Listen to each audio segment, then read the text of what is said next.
Hello, welcome everybody. I'm Becca Kendrick. I use she, her pronouns, and I'm on the team at Virginia Community Voice. Since we have a fairly small group, maybe we could do just quick introductions and then I'll get us into our opening activity. Yeah, maybe we'll just popcorn it to somebody else. I can go next. Thanks, Dana. Okay, hi y'all, I'm Dana Kiernan. I'm with Virginia Community Voice. You see emails from me, and I'm here to support and listen and learn.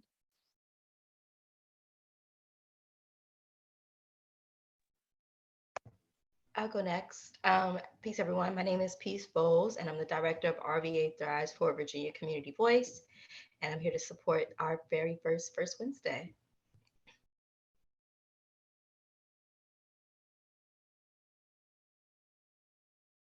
Hi, everyone. I'm Veronica Reed. It's a pleasure being here. I'm the director of the Leadership Academy with Virginia Community Voice, and it's awesome having you guys here.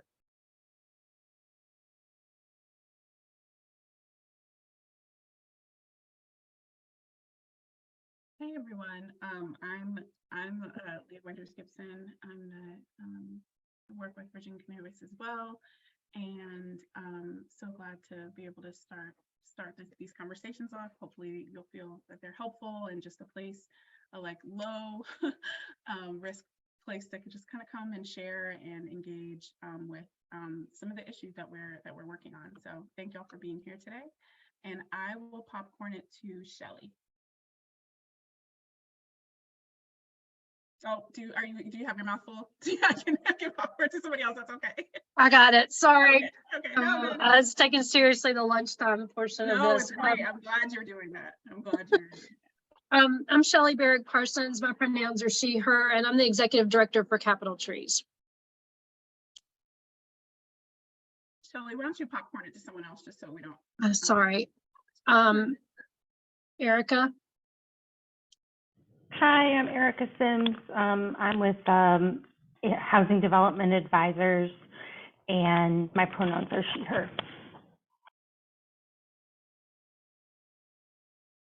I think we still have Yasmin and.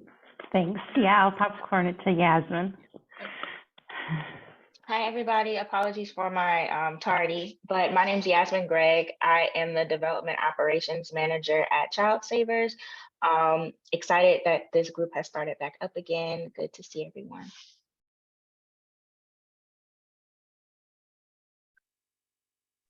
My name is Shakira Jones. I am the Youth Programs Coordinator for Virginia Community Voice, and I'm here to support First Wednesdays. My name is Stephanie, and I'm the social media assistant at Virginia Community Voice. My pronouns are she and her, and I'm here to support First Wednesdays as well. Hello, everybody. My name is Virginia Mejia. I am the Community Engagement Coordinator for Virginia Community Voice, and I'm here to support the First Wednesday. I love all the support we've got for our first Wednesdays. Excited to have you all here, and glad to have some of the community voice amplifiers in the room as well.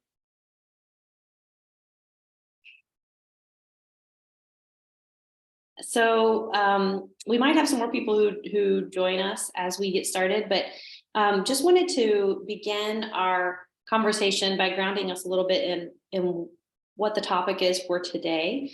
The topic, we're going to get into this more, is around how do we ask for what we need. And this description you probably saw when you signed up, but it's about how often we hesitate before asking for something that we need from our organization, or how our organization might hesitate to ask for what our organization needs from partners, from funders. So we're going to get into why we hesitate and what that, sort of the psychology behind that. Where have we learned to deny what we need for ourselves and for our organizations? And how can we start to build some of the muscle to help us become braver and more confident in asking for what we need? in this space. Many of us work in the nonprofit or public service space. So I do want to allow, is it Angel? Would you like to introduce yourself before we go any further? We're just sharing our names, our pronouns, and anything about organization that you work with. Can you hear me? You can hear me? Yes. Okay. Hi, my name is Angel Brim. I'm the case manager here at Pennsylvania County Community Action, and I do reentry. So we always need, this type of support through Zoom. So that's who I am. I've been here 7 months, and I love, love, love everything that I'm doing, and I love these type of webinars. Wonderful. Well, thank you again all for joining us. So we'll take a moment now to do something called a clearing. That is an invitation for you to take care of anything that you need to take care of for the next minute. That might be eating a bite of your lunch.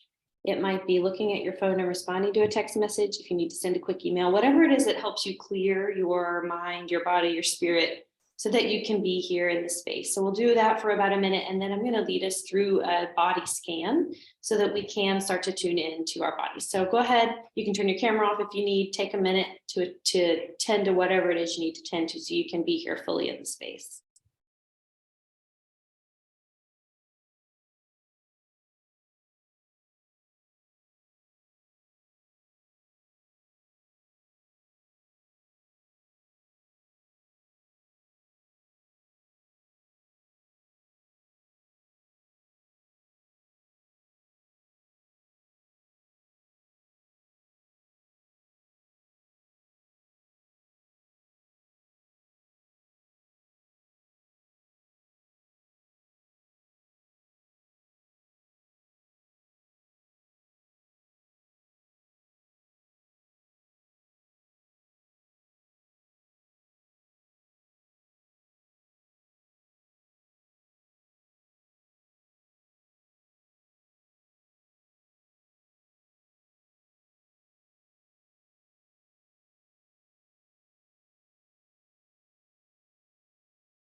All right. Welcome you back. And we'll prepare now for a body scan. If you'd like to keep your camera off for that, that's completely fine. I'm going to invite you to find a really comfortable place in your seat, wherever that is. If you feel comfortable and safe doing this, you can close your eyes. And that can help you tune into your physical body and into your breath. So let's go ahead and take a couple deep breaths.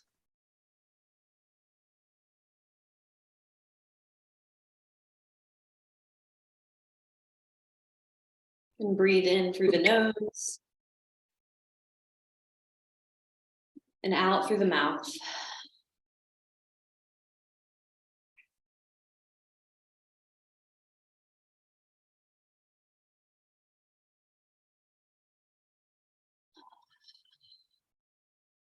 And press the feet down into the floor, sit tall. Breathing in through the nose, slowly, deeply. Exhaling through the mouth.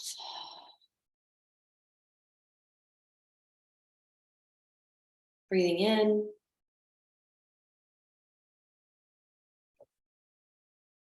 And breathing out.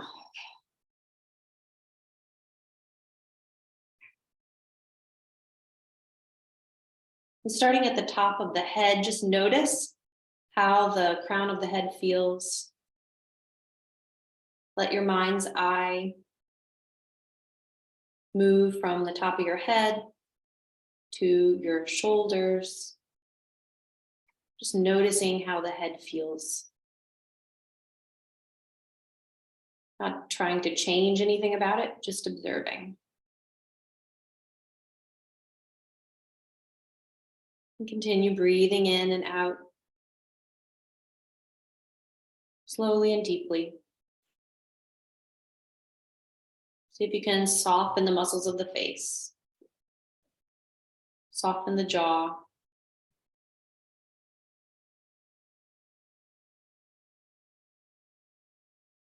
Continue to scan down the shoulders, the arms, all the way to the fingertips, just noticing how the arms feel.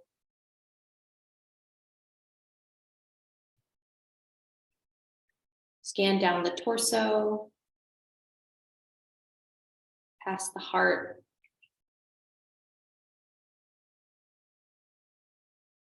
Breathing into the heart space.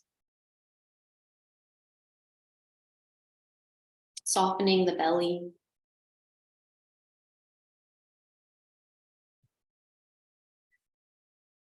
Continuing to scan down the legs.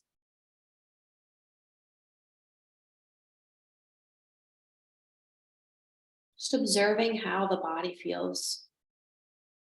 Dropping down and into the physical body, out of the head, into the body.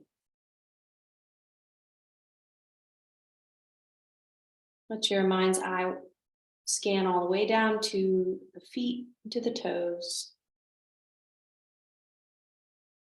Notice again your connection of the feet to the earth, to the ground beneath you.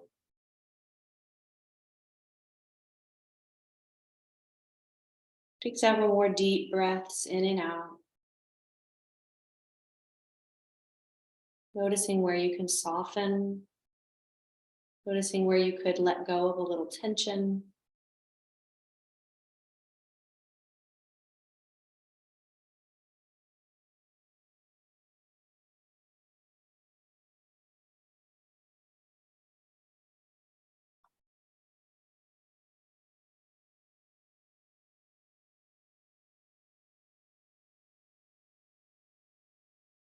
Take a few more deep, steady breaths here.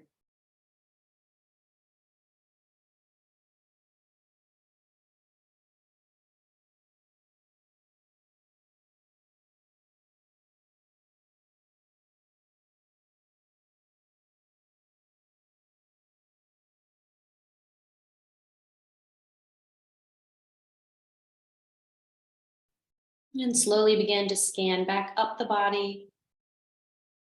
Just noticing how it feels now after sitting in stillness for just a few minutes and taking some deep breaths.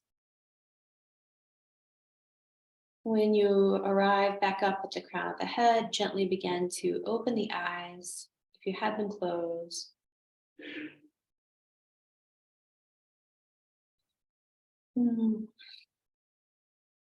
Maybe stretch the body, reaching the arms overhead, maybe shaking out the hands and the feet, moving in your chair. And when you're ready, come back into the space. You can turn your camera back on.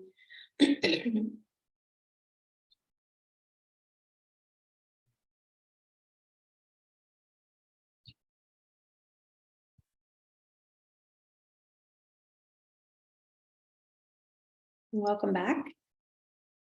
So again, we're talking today about why do we hesitate to ask for what we need? This is something that our team has been reflecting on. I think something that some of us, as we've matured and been doing some of our own healing work, have started to think about in our own lives.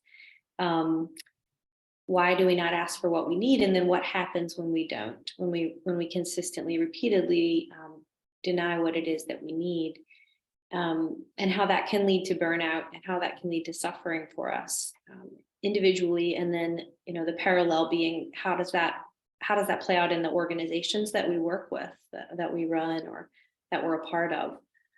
Particularly in the nonprofit sector, in that relationship between funders and nonprofits, which we're going to actually talk about more at the next session. We're going to do this in 2 parts. So we were trying to think about, what's really happening when we are denying what we need. And we identified that for us, it's often a fear that there will be some kind of loss if we ask for what we need. that we will be rejected, that will not be heard, will not be seen. That probably has shown up for many of us in our own personal lives and relationships. And that it could be that we'll be seen as not worthy enough of what it is that we are asking for, or that our admittance of needing something will be seen as weakness.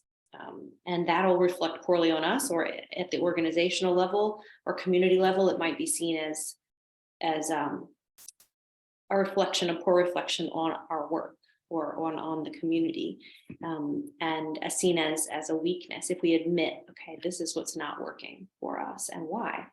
And also, I think that it's sort of like a psychological muscle that if we don't ask for what we need, and we're not tuning in to our bodies and really aware of how they're feeling and how we're feeling, that we just don't have a lot of practice in asking for what we need. And so we just don't do it because it's a weaker muscle. It's, we don't have the confidence in our history, past experiences affirming for us that when we ask for what we need, it will be met with, with honor and respect. And,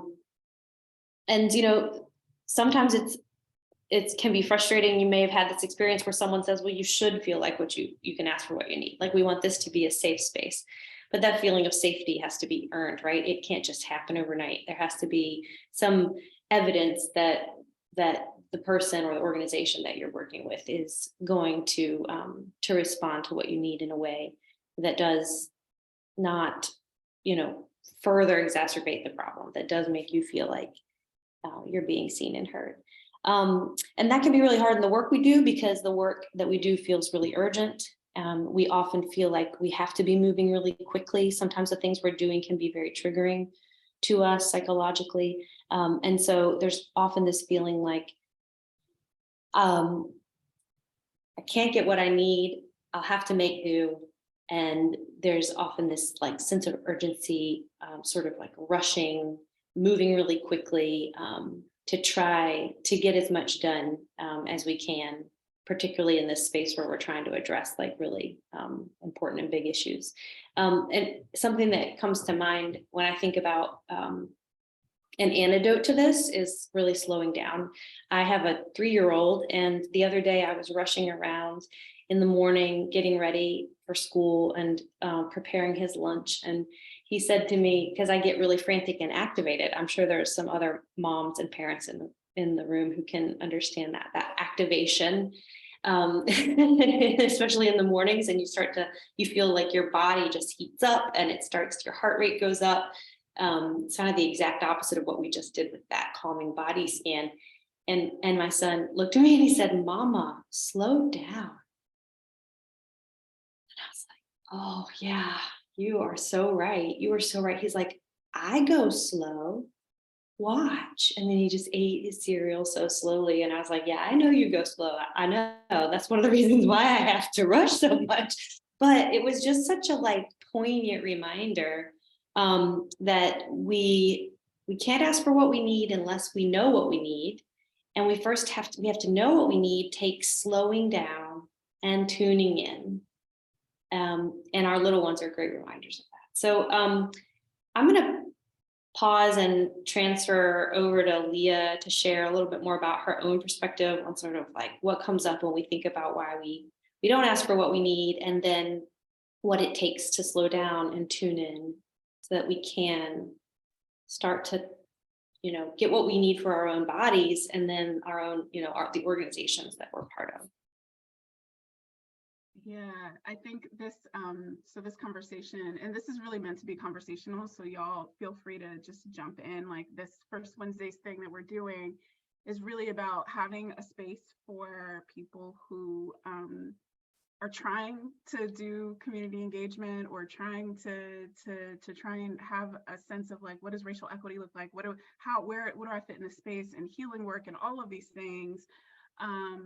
To have a place to land and talk to like-minded people, to ask questions that you're struggling with, to navigate spaces that feel really hard. And that's really why we wanted to start off first with kind of this sense of like, this is internal to us as individuals, and also the way that it kind of seeps into the work that we do. Our sense of feeling like, you know, how many times have you needed a glass of water? I keep saying this, like, or needed a bite to eat or whatever, but you're working. And so you stay working and you deny yourself going to get a glass of water. It's like, why am I doing that? Like, I just need a glass of water. Like, it's going to take 2 seconds to go downstairs, get a glass of water, and come back and finish what I need to do. But instead you go dehydrated for the rest of the day because you're in the midst of, that's right, Yasmin, take a drink of water. That's what you need right now. That's what your body needs right now, right? And so we really wanted to start these sessions off with like, hey, let's look internally. Let's see a little bit how that translates to our external world. And then let's find some resources, and hopefully, as Becca said, you know, this session will be hopefully encouragement for us to try and build that muscle, asking for what we need in our personal lives and in our organizational lives. And so as a woman of color, I will be very, very honest. Asking for what I need does not feel safe most of the time. Most of the time, you know, running an organization that is primarily made up of women and people of color, we are preconditioned to kind of say, hey, you know, we're good. And we're also preconditioned to, again, like Becca said, kind of sit in this place of like, if I show any weakness or if I show that I'm in some kind of need, that I'm not going to get what I need, because they will see that as a risk. Like they will see that as the fact that, like, you know, I'm a risky investment. And so asking for what I need often is met with a lot of anxiety for me. And so I do think that, like,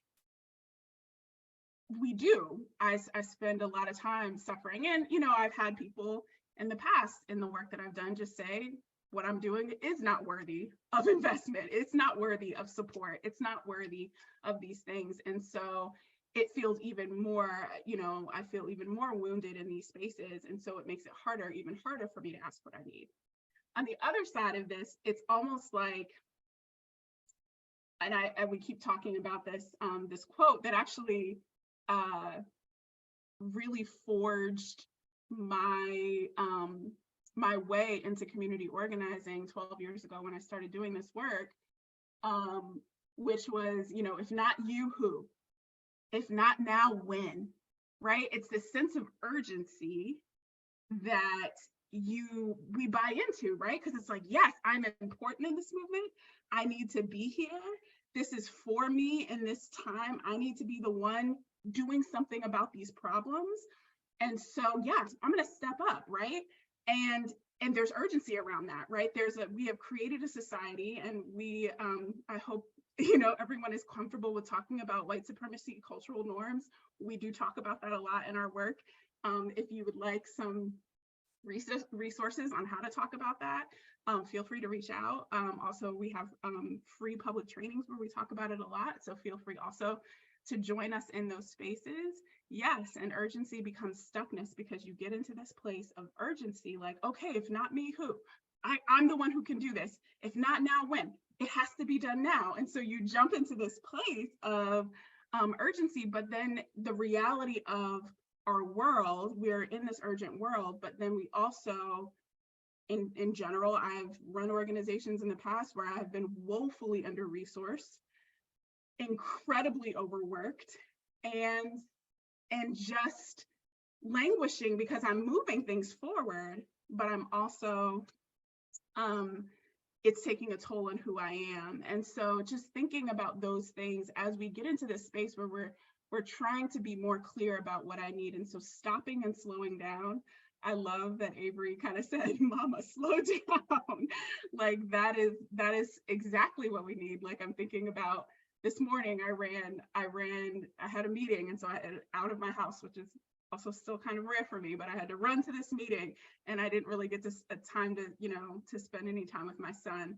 And then I rushed back into the house 10 minutes before this meeting and ran upstairs, you know, made a quick cup of coffee, ran upstairs and sat down. I haven't eaten anything today. I haven't had a sip of water today. I haven't, right? Like, and I come home and my son is playing and he goes, mama, and he like is crying because he wants me to hold him and spend time with him. and I'm rushing around. And so right now in this moment, I'm feeling a little bit guilty that my son is like, can you just hold me for a little bit? Can you play with me for a little bit? And I'm in this space of like, I've got to rush around to do all these other urgent things. And so taking that time to do what you need for your body so that you're not in this space of like feeling guilty and you know, also realizing that we are all in this place for a time and a season. I've been thinking a lot lately about what is my role at this moment in the movement and what we're trying to do and pushing the work forward. There's a forgive me, y'all. My degree is in theology, so sometimes I pull on that when I need a grounding moment. And so there's an old scripture, or there's no scripture, all scripture's old, that says it's appointed to some to plant and some to water, but the scripture said, but it's God that reaps the increase. And I've been thinking about that dynamic a lot lately when it comes to our work, and how a lot of times that adage that I mentioned earlier of if not you, who, if not now, when, comes into conflict with this realization that it's not just me. And I realize that adage comes from like a movement thing. Like if you need to be a part of a movement, there are other people involved. It's not saying just me, it's about a movement. It's about pushing something forward. So it's not, you know, fully disconnected from this, but it also doesn't always fully bring into the part, the piece of community of like, you are a part of this movement. The things that we're trying to change, the things that we're trying to move, this is a generational conversation, right? This is like, this stuff is not going to happen in our lifetime. Most of it, most of the real change we want to see is not going to happen in our lifetime. I am in this place for an appointed time and an appointed moment.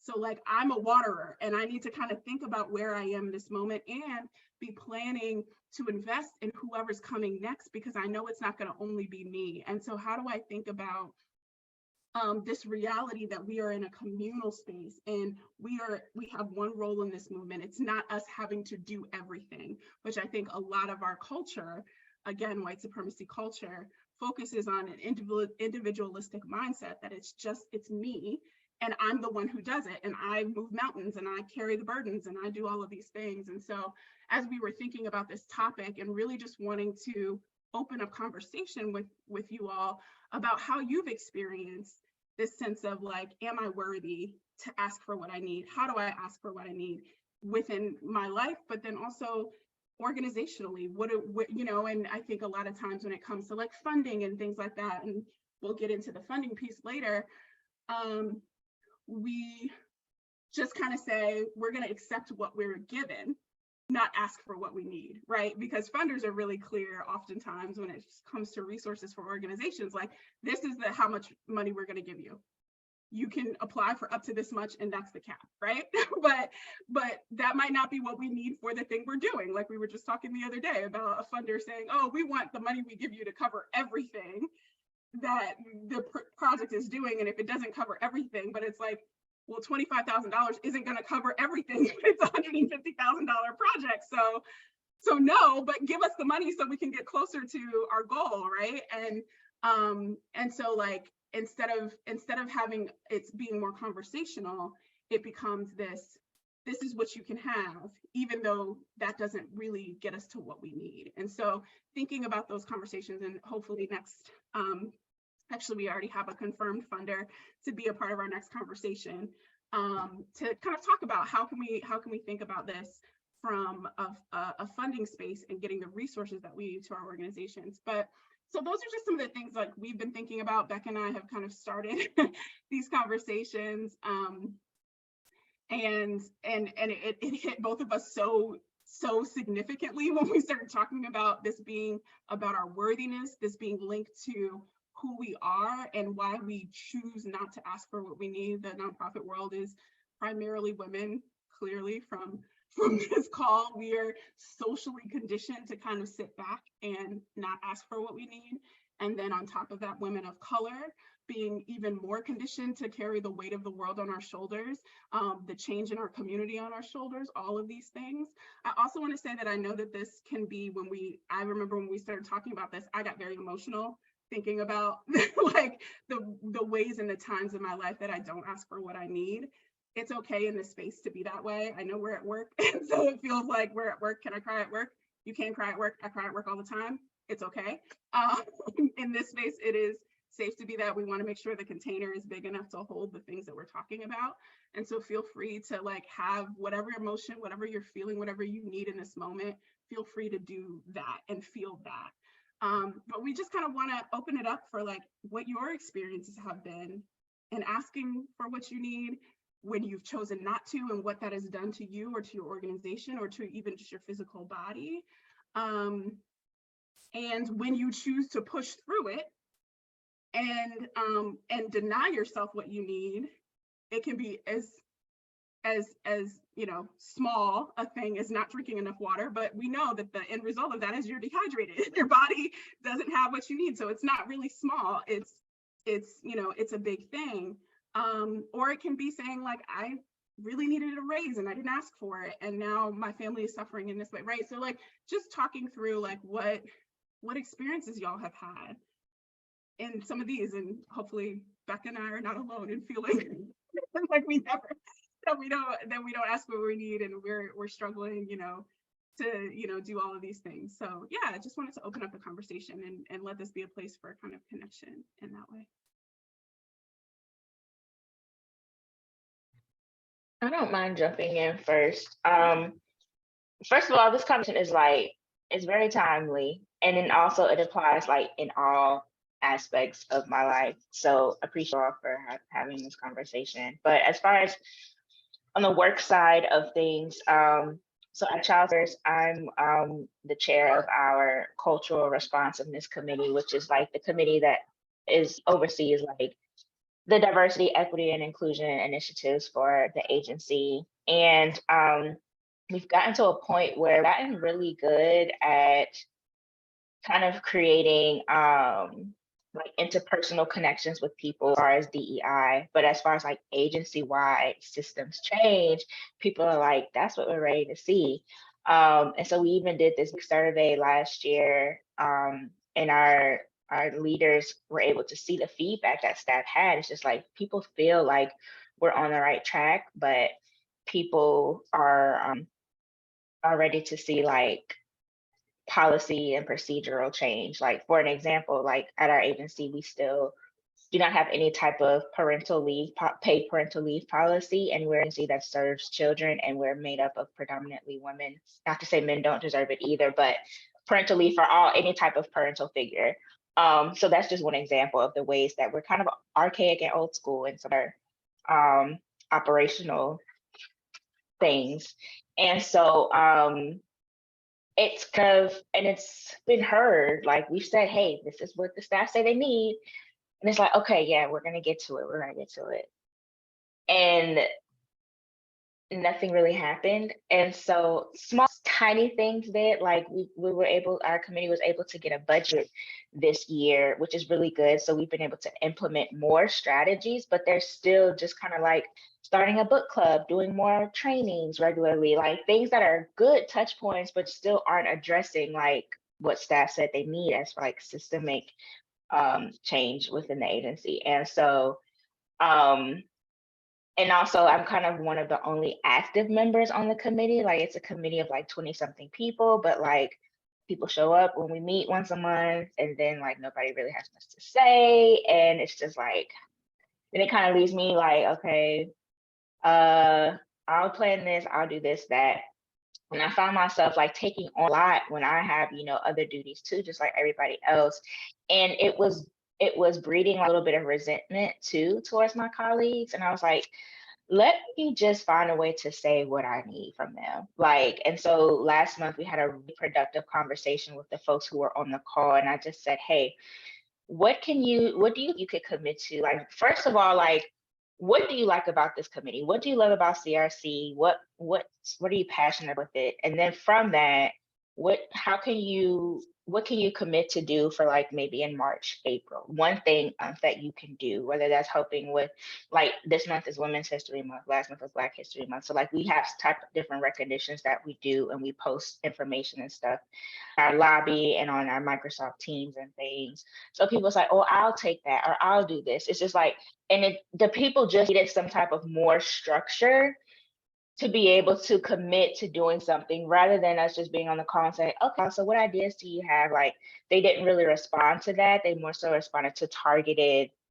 initiatives and kind of needing to do something that resonated with them, that they got excited about. And so that took a lot of pressure off of me, because I was just like, oh, I'll do it, you know, because I'm one of the few people that has a little bit more flexibility. I'm on the fundraising side, and they're more so programmatic staff that are in therapy sessions, or they're doing site visits, schools. And so a lot of things come up for them. And so that approach really helped take some of that that burden off, but still not necessarily addressing the agency-wide issue. That's still something that keeps me up. Like, when is that going to happen? Like, because that's going to breed, staff are going to leave. And I really want our leadership to understand that. And so some ways still feeling like there's a lack, but still trying to find the good in it, I guess.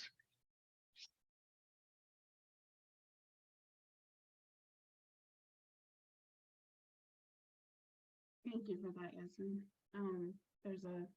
There's a lot you said there, like the combination of asking for what you need in a space that you don't actually have the power to change the things. Like, right, there's a difference between asking for what you need in your relationship or in your, oh, sorry, I'm gonna fix my audio.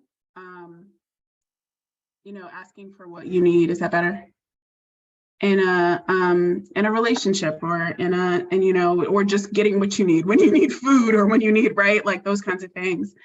But then asking for what you need in your organizational space for structural changes and systemic changes is harder, right? It's just harder. And so, but I also heard you say, like, on this committee, you said, hey, I need somebody else to step up and help out here, because I feel like I'm struggling to do all of this by myself, and seeing kind of the fruit of like people just saying, oh yeah, you need this? Oh, okay, I can do that. I actually have the time, you know what I mean? And seeing how the fruit of asking for what you need in that space changes what, you know, you get some of that. And so that's a hard push and pull, is like figuring out how to ask for what you need and then creating the space to get what you need is also hard. And sometimes that's out of your hands and you don't get to determine what that looks like. And so that makes it hard. Anybody else want to add into kind of thoughts around what experiences you've had around this?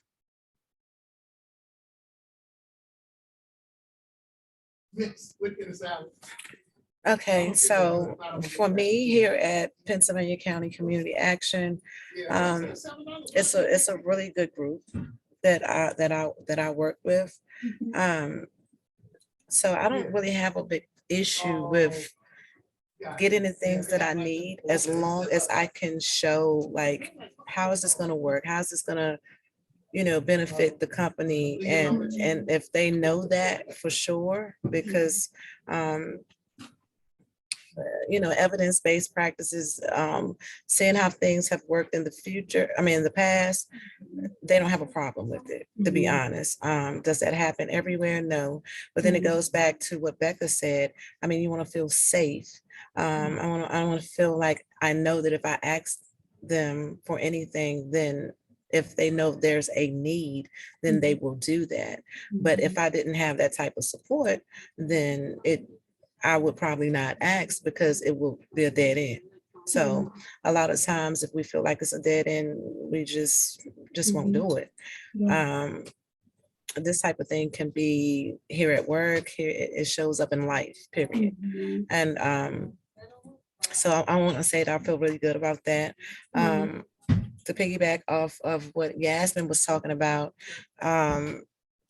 she said a lot. And it's like with these meetings that we have, if it's no action, I mean, we're wasting time. So, I mean, anybody can come into a webinar or a community meeting and gather ideas. And if no results are coming from it, then no one's going to keep, they're going to be resistant to give money because it's not working. So, in a nutshell, I just want to say, we should practice more on making sure that there's a need. Like Becca said, like know what we need, so we will know how to ask for it. And I think that's the biggest thing. So as long as you know what you need, you're going to know how to ask. You're going to be confident enough to ask. So it comes with confidence. It comes with trial and error. It comes with mainly action. So and being in the right position, and if you're in the right position, you can show up. So that's at work, that's at home, that's anywhere in life. So if you're in the right position, people are going to trust that if you're asking for something, there is a need for it. And then they'll be more susceptible to give that, to honor that. And that's it for me. Yeah, I appreciate that, Angel. I think there's a couple of things that stood out to me about what you said. The first thought that came to mind when you first started talking was about the validation of our needs. Like, a lot of times we, sometimes, like if you need it's easy to understand why you need a glass of water when you need it, right? But when it comes to needing something more substantial, especially from an organizational standpoint, thanks, Shelley, for joining. Then you have to validate it, right? You have to take the time to say, okay, now let's look at the evidence from this thing and this thing and this thing to validate the thing that we need. And sometimes that can be as taxing as even stepping up to ask for it, right? Is knowing that you also have to prove the thing that you need is worthy of being funded, or the thing that you need is worthy of being invested in. And that can be taxing as well. And so thinking about ways to engage with our organizations in ways that say, like, hey, listen, if I'm asking for what I need you to trust me, right? And trust is built, right? There's that back and forth too. But it can get harder to ask for what you need when you always have to have like 17 spreadsheets about why that thing is what you need. Do you know what I mean? Like, and all of the evidence-based practices, but sometimes there aren't as much, you know what I mean? In Yasmin's case, like there's a lot of evidence about why we need parental leave, right? There's a lot of studies on why we need that, but it doesn't change the fact that need is still not being met. And so figuring out how to get to a place in our organizations, in our lives, and across the board where the validation of what we need is not the things that we need are not dependent on them being validated by some external source, but it's the realization that like I'm a person, I'm a human, I'm asking for this thing, and that should be, it's validated in because we're asking and we say we need it. Do you know what I mean? And so I think that stood out to me the most around what you said. And I know we only have about 10 minutes left, so I do want to make sure that we get a little bit of a chance. And like I said, generally these First Wednesday conversations are going to be just kind of like talking through things, like a place to be around like-minded people to kind of say, hey, this is what I'm struggling with. And we can work on troubleshooting when it feels appropriate, or just have a space to like talk through things that are going on. Next month, we will have, like I said, some funders, because this conversation all started with us talking about why don't we ask for what we need around community engagement in our funding. And then it started, okay, now it's going to be a two-part conversation, because actually the first part of it is about individually thinking through what we need. And then the second part will be about from a funding perspective. So we'll have some funders here to engage with us around, like, what does it look like to ask for what you need in funding, and how can we pursue that more effectively? But I do want to give space if anyone else has anything burning that they want to kind of contribute to the conversation, but then also just give a space to take another scan of your body and see, like, let's go exercise that muscle of like getting what you need when you need it. So when you take a scan of your body and say, hey, maybe I do need a glass of water, or maybe I do need to eat something, or like making sure that you start to move that muscle. But does anyone else want to say anything about asking for what you need before we transition?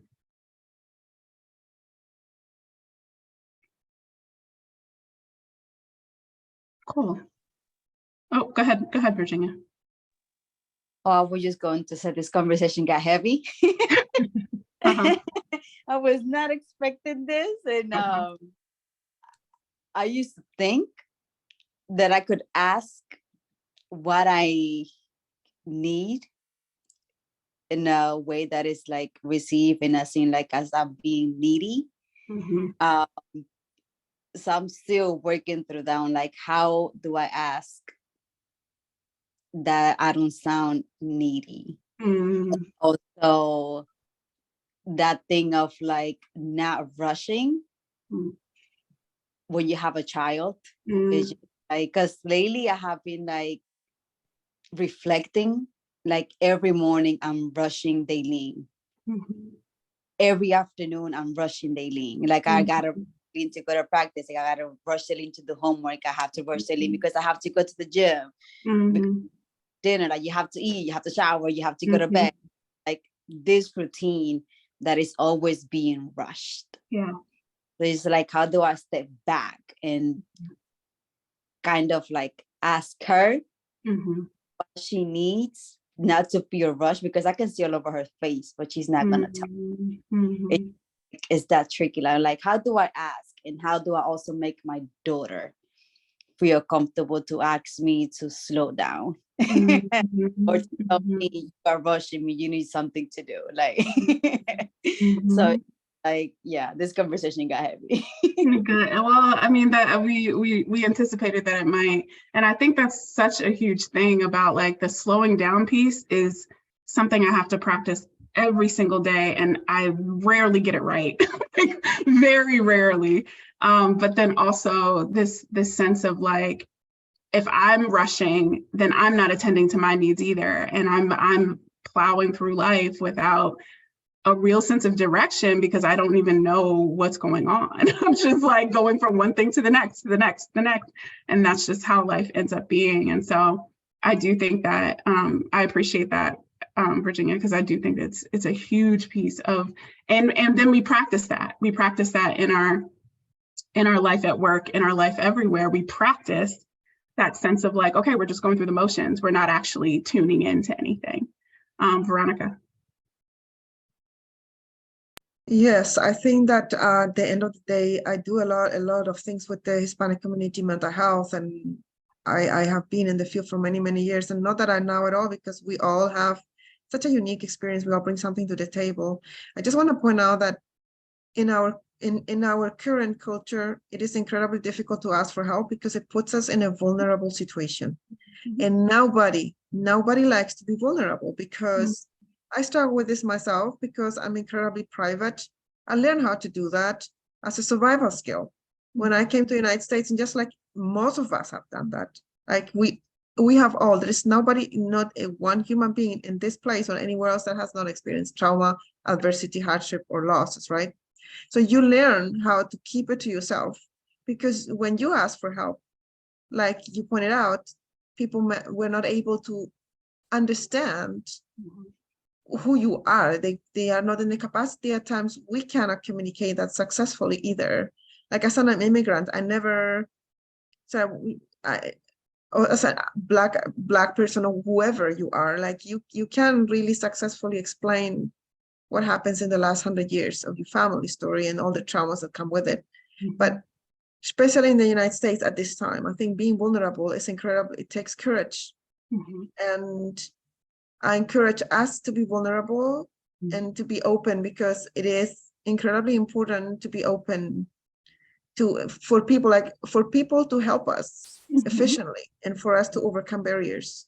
It takes us to be vulnerable. And that means that when we ask for help, Maybe the person that we are asking might not be able to assist you, or might ridicularize you, or might get the power. However, if we stay in the trauma and perpetually never ask for anything and avoid being vulnerable out of fear for previous negative experiences, we are stopping our emotional growth, and we're preventing other souls from helping us to grow and helping us also that we are worthy of receiving help. That's all I want to say. I think that's huge. Like vulnerability is huge. And I heard Virginia say, I don't want to seem needy, but we all are needy, right? We all are needy. We all need something. We're all interdependent. We all got here through help, and we all have to keep moving through help. Like at some point, no matter how independent you've been in your life, you've needed someone for something. And being able to admit that and talk through that and be able to kind of stand in your confidence, as Angel was saying earlier, and say, no, it's okay to be a little needy. It's okay to ask for something because I have needs. Everybody has needs, and that's okay. So Becca, what do you think? Do we want to just have a transition to like practice, or what do you? Yeah, I think maybe in the last few minutes, maybe we just take a quick scan of our bodies and a few breaths, and then maybe we share either in the chat or out loud, just share what it is that you need in this moment. So we'll just take a moment to come back from our heads down into our bodies, and then we'll share, and then we'll close out. So you can stay on the camera, or you can turn it off if you want, but just take another moment, close your eyes if that does feel safe for you. If not, just soften the gaze and just take a few deep breaths and just let your energy drop down.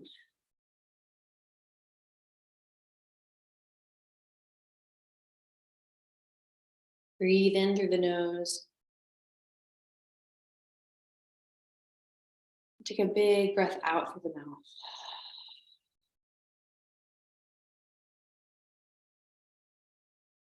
Maybe place your left hand over your heart and your right hand over the left hand. And breathe in.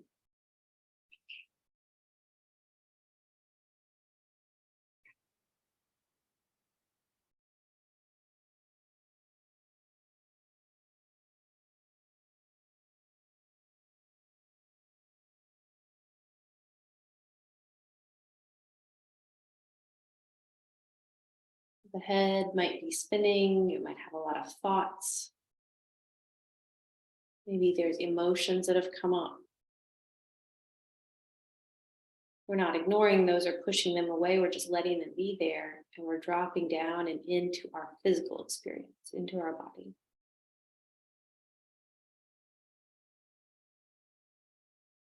Feel the warmth of your hands. Feel the rise and fall of the chest as you breathe.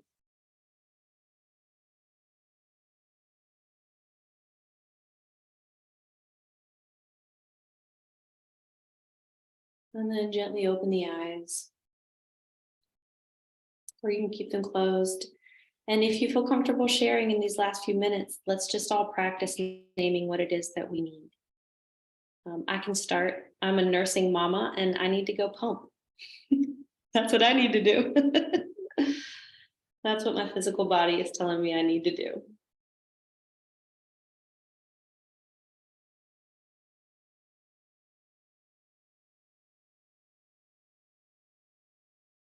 I need to stand up and stretch.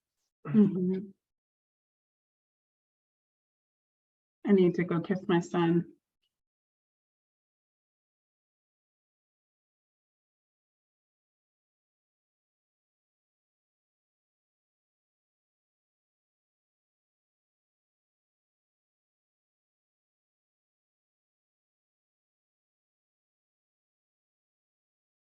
Anyone else want to share? Peace, yes. Well, we hope that that you can, in small ways, start to practice building that muscle, and that today maybe gave you a little space to slow down and to tune in to what you need. Thank you all for being here and being willing to share this space with us and share what you're feeling. And I hope you'll join us. We all hope you'll join us again for another First Wednesday. And what is that adorable pig over there, Yasmin? Is that your son? Hello. Oh, that's perfect. I love it. Well, thank y'all so much. Yeah, thank y'all so much for being here. And like we said, we'll be doing this every month. So hopefully you have some time to join us again. Thanks so much. Have a great day. Bye. Thank you Bye, all. everyone. Bye, everyone. Thank you.